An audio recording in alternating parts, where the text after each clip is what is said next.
This story posted by Berettaval. They used to call him Piggy. At first glance, it wasn't hard to figure out why. Tiny round eyes, an upturned nose, rolls of fat squeezing against his worn uniform, and two giant buck teeth that protruded from his mouth. His appetite at lunch and mediocre grades did little to disperse the impression.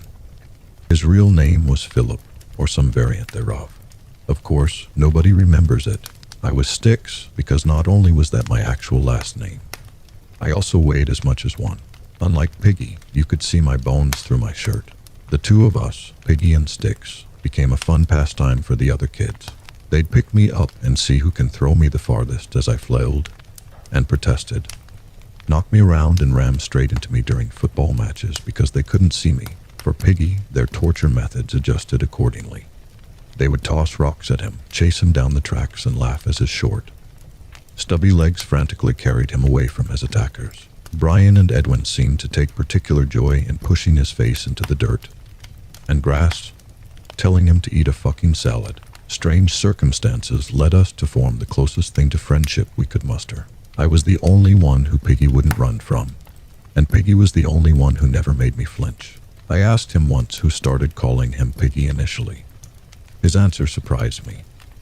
He was always called that, even at home. It was a nickname his mother gave him when he was little. I laughed and told him my father never calls me Sticks. I'd like to just be called Jeremy by the others. My mother fell sick that winter, pneumonia. With the last homeward bus gone, I phoned Piggy to ask if I could stay at his house until my father returns from the hospital to pick me up. Piggy's parents should have been called Sticks, because they looked nothing like their son.